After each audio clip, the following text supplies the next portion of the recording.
बच्चों, मेरा नाम डॉक्टर रेखा है। आज जो विषय मैं आपके सामने लेके आई हूँ वो हिंदी विषय से संबंधित है और आज का जो हमारा विषय है वो निबंध है। निबंध के बारे में आप सभी जानते हैं कि अति महत्वपूर्ण, ठीक है, अति महत्वपूर्ण रचना का हिस्सा है।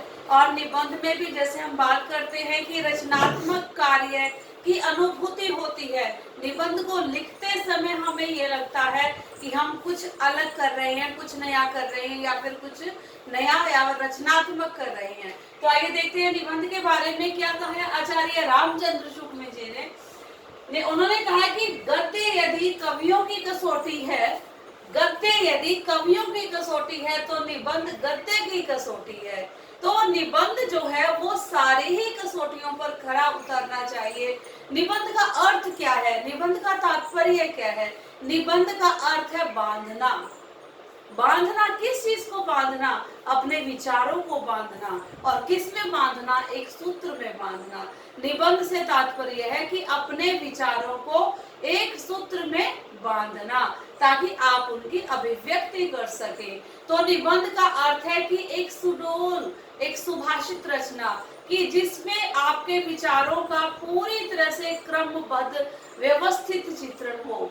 इस प्रकार की रचना को हम क्या कहते हैं? निबंध कहते हैं। तो आइए देखते हैं निबंध के बारे में कि निबंध जो है उसके कौन कौन से तत्व होते हैं, या कोई भी निबंधकार जब एक निबंध की रचना करता है, लिखता है, तो उसको किस किस चीज का ध्यान रखना चाहिए। देखिए बच्चों, सबसे पहले है उपयुक्त विषय का चयन, कि जब जिस विषय पर आप निबंध लिखना चाहते हो वह विषय बिल्कुल उपयुक्त होना चाहिए, बिल्कुल सर्वाधिक अच्छा विषय हो जिसमें आपको पता हो कि आपने इसमें क्या लिखना है या फिर आपकी समसामयिकता के अनुसार या समाज के अनुसार क्या सही है।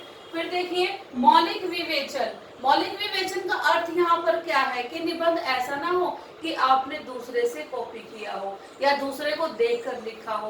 आपकी अपनी मौलिक विवेचन होना चाहिए, यानी कि आपकी मौलिक रचना हो, यानी कि वो आपके भावों से निकला हुआ होना चाहिए, वो किसी और की रचना नहीं होनी चाहिए। फिर देखिए मर्यादित आकार। जब भी आप निबंध लिखते हैं तो आपने आकार का ध्यान रखना है, ठीक है। हम आकार को बहुत छोटे भी नहीं करेंगे और आकार को बहुत बड़ा भी नहीं लिखेंगे, यानी कि एक सीमित आकार के अंदर आपको निबंध लिखना है, ठीक है बच्चों। उसके बाद देखिए स्वतः संपूर्णतः, यानी कि स्वतः संपूर्णतः क्या क्या अर्थ है यहाँ पर कि निबंध अपने आप में संपूर्ण होना चाहिए, यानी कि निबंध पढ़ने के बाद ऐसा ना हो कि हमारी कुछ ऐसी जिज्ञासाएं रह गई जिनको शांत नहीं किया गया, या निबंध के अंदर कुछ ऐसे प्रश्न उभरे हैं जिनका जवाब हमें नहीं मिला।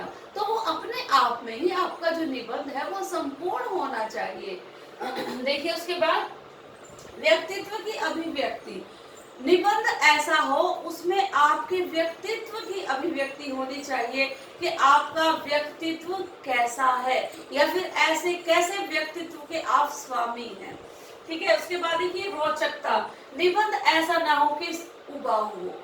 कई बार निबंध जो है ना, निबंध में क्योंकि एक विचार काम करता है, जैसे हम और रचनाओं की बात करते हैं, ठीक है, तो उनमें तो कल्पना तत्व काम करता है, लेकिन अगर हम निबंध की बात करें तो निबंध में विचार तत्व काम करता है। और विचार क्या है, कई बार हमारे लिए कुछ विचार जो है वो उबाऊ हो जाते हैं। तो आपका निबंध ऐसा हो जो कि रोचक होना चाहिए। देखिए फिर अनौपचारिकता। जो निबंधकार है वो क्या हो, वो औपचारिक ना हो, फॉर्मल ना हो आपसे, यानी कि अनौपचारिकता का मतलब क्या है कि आपके जो निबंधकार है वो अपने दिल के सारे उद्गारों को, दिल के सारे विचारों को आपके सामने खोल कर रख दे, यानी कि ऐसा ना हो कि उसने शंका में या संशय में बहुत सारी चीजों को आपके सामने प्रस्तुत ना करे या आपके सामने ना रखे। तो ऐसा नहीं होना चाहिए। एक निबंधकार को बिल्कुल भी औपचारिक नहीं होना चाहिए, ठीक है। और उसके बाद है भावुकता। भावुकता तो सबसे बड़ा हम कह सकते हैं कि तत्व है निबंध के लिए, क्योंकि अगर निबंध में भावुकता ही नहीं होगी, ठीक है, तो निबंध लिखोगे कैसे, उसका आधार क्या बनेगा। तो भावुकता भी बहुत ही महत्वपूर्ण तत्व है एक निबंध के लिए। आगे बात करते हैं आइए कि निबंध का विकास। अब निबंध के विकास किस प्रकार से हुआ, तो 4 चरणों में निबंध का विकास हुआ है। तो सबसे पहला चरण है भारतेंदु युग। भारतेंदु युग वो युग था जिसमें भारतेंदु जी ने और अन्य उनके जितने भी समकालीन निबंधकार थे, उन्होंने अनेक निबंधों की रचनाएं की। उसके बाद देखिए द्विवेदी युग। द्विवेदी युग में भी बहुत ही अच्छे अच्छे विचारपूर्ण भावपूर्ण निबंधों की क्या किया गया, रचना की गई। उसके बाद देखिए शुक्ल युग। आचार्य शुक्ल तो क्या माने जाते हैं, इसके लिए एक पिलर का काम करते हैं। पूरे हम कह सकते हैं कि उनके निबंध जो हैं वो सार है। अब आप चिंतामणि भाग 1 को देख लो, चिंतामणि भाग 2 को देख लो, तो वो किसके द्वारा रचित है, सारे निबंधों का सार। उनमें अक्सर जो अधिकतर निबंध किसके हैं, वो इन्हीं के हैं, शुक्ल जी के, आचार्य रामचंद्र शुक्ल जी के। उसके बाद है शुक्लोत्तर युग। शुक्लोत्तर युग वह युग था जो आचार्य रामचंद्र के बाद आया और उसमें अनेक निबंधकारों ने अपने नवीन निबंध लिखे। देखिए बेटे, निबंध का वर्गीकरण के निबंध कितने प्रकार के होते हैं। तो सबसे पहले निबंधों की अगर हम बात करें तो पहला प्रकार है निबंध का वर्णनात्मक निबंध। वर्णनात्मक निबंध वो निबंध होते हैं जिसमें किसी भी हम घटना या किसी भी घटनाक्रम के बारे में वर्णन से जानकारी देते हैं, यानी कि पूरी ब्यौरा पूरी जानकारी इस निबंध में होती है। तो ऐसे निबंधों को हम क्या कहते हैं, वर्णनात्मक निबंध।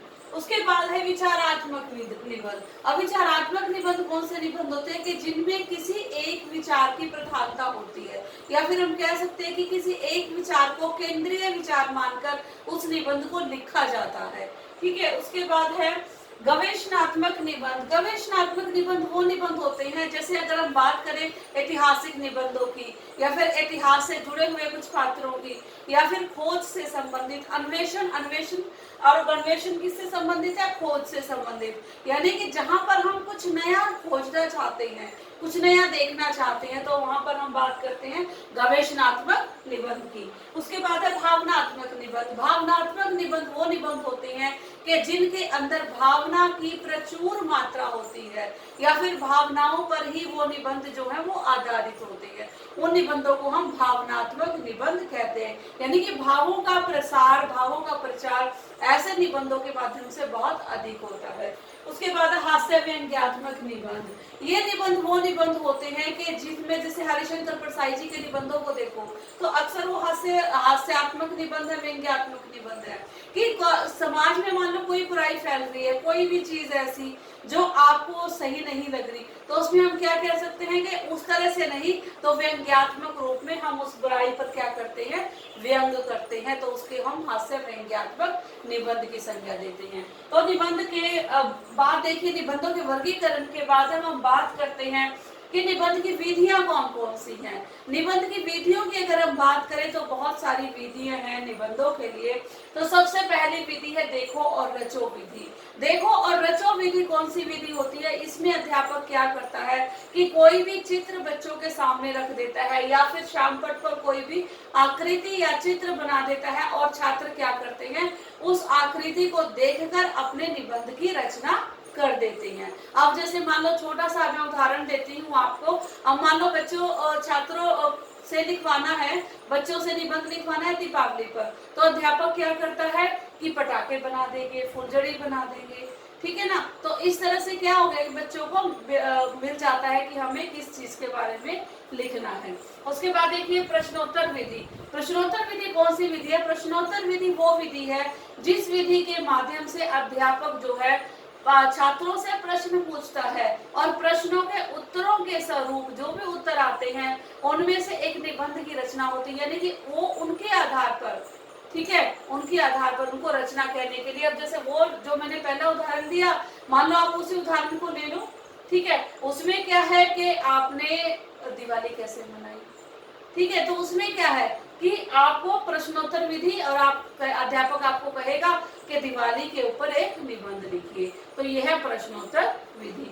उसके बाद देखिए सूत्र विधि। अब सूत्र विधि कैसी कौन सी विधि होती है कि जिसमें कुछ फॉर्मूला, कुछ सूत्र देता है अध्यापक कि हाँ ऐसे ऐसे लिखना है, इस तरह से लिखना है, इस बारे में आपने ये निबंध की रचना करनी है। तो सूत्रों का प्रदान किसके द्वारा किया जाता है? एक अध्यापक के द्वारा किया जाता है, और उन्हीं सूत्रों को आधार मानकर जो बच्चे हैं वो निबंध की रचना करते हैं। उसके बाद है अनुकरण विधि। अनुकरण विधि में क्या होता है कि एक अध्यापक छात्रों को क्या करता है, एक निबंध सुनाता है या निबंध लिख कर दिखाता है, और उसी जैसा एक कोई निबंध, मान लो एक त्योहार पर निबंध लिखा गया, ठीक है, और उसी जैसे मान लो हमने अध्यापक ने लिखवाया दिवाली पर, और आपको कहा गया कि होली पर आप एक निबंध की रचना कीजिए, तो वो क्या है, वो अनुकरण विधि है। यानी कि जैसा अध्यापक ने बताया त्योहार, उसी तरह से एक दूसरे त्योहार पर बच्चों को लिखने के लिए कहा गया, और वो उसमें अपना जो है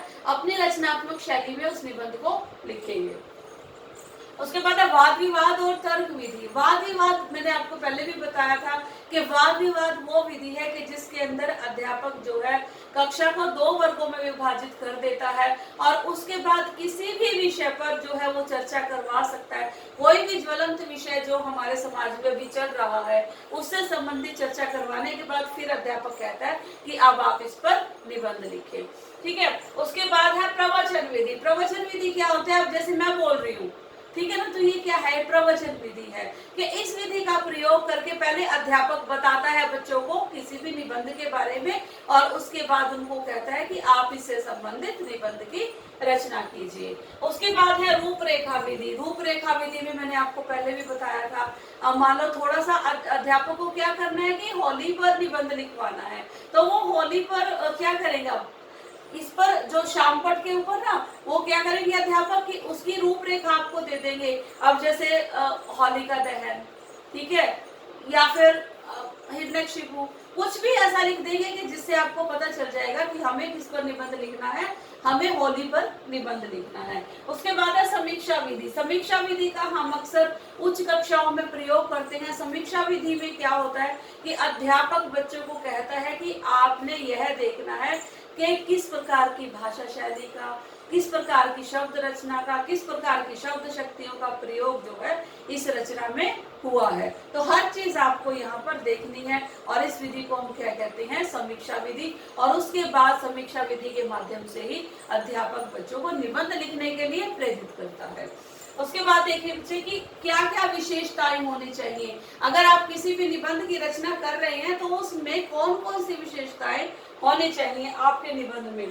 सबसे पहला है कि निबंध का आकर्षण जो है, निबंध का जो आकर्षक जो आरंभ होना चाहिए, कि शुरुआत ऐसी हो कि पढ़ने वाले के अंदर उत्सुकता पैदा हो, उसका मन करे कि हम और भी पढ़ें, इसके बारे में और अधिक जाने, ठीक है। उसके बाद है विषय चुनाव की असीमितता, यानी कि ऐसा ना हो कि कुछ ही सीमित विषय हैं जिन पर आप निबंध की रचना करें। अब जैसे निबंध की रचना के लिए असीमितता, इतने सारे विषय हैं। अब जैसे आंख पर भी निबंध बने हैं, नाक पर भी, जीवा पर भी, ठीक है, ऐसे ऐसे क्षेत्र पर निबंध बनाए गए हैं जहां पर हम सोच भी नहीं सकते, ठीक है। उसके बाद देखिए निबंध लेखक के व्यक्तिगत विचारों का दर्पण।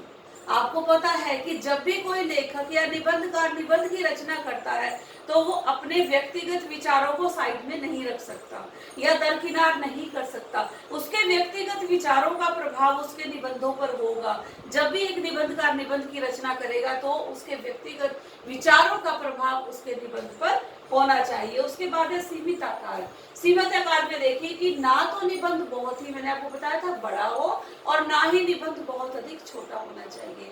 अगर निबंध बहुत अधिक बड़ा होगा तो वो उबाऊ होगा पढ़ने वालों के लिए, और अगर निबंध बहुत अधिक छोटा होगा तो उससे क्या होगा कि जो भी भाव, जो भी विचार निबंधकार प्रस्तुत करना चाहता है वो उस चीज को प्रस्तुत करने में सक्षम नहीं होगा। उसके बाद देखिए केंद्रीय भाव।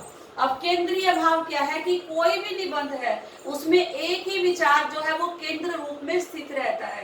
केंद्र रूप में स्थित का मतलब क्या है कि उसी विचार को केंद्र मानकर, सेंटर मानकर, बिंदु मानकर पूरे निबंध की रचना की जाती है। तो केंद्रीय विचार से कोई भी निबंधकार दूर नहीं होना चाहिए, उसको अपने केंद्रीय विचार के आसपास ही रहना चाहिए, उसको अपने केंद्रीय विचार के आसपास ही घूमना चाहिए। उसके बाद है रोचकता व सरसता। कोई भी निबंध है, आप किसी भी प्रकार का निबंध लिखें, वो क्या होना चाहिए, वो आपका रोचक और सरस होना चाहिए, जिसको पढ़ने वाले को आनंद की अनुभूति हो, जिसमें पढ़ने वाले को अच्छा लगे, पढ़कर अच्छा लगे और उसे और अधिक उत्सुकता पैदा हो जानने के लिए।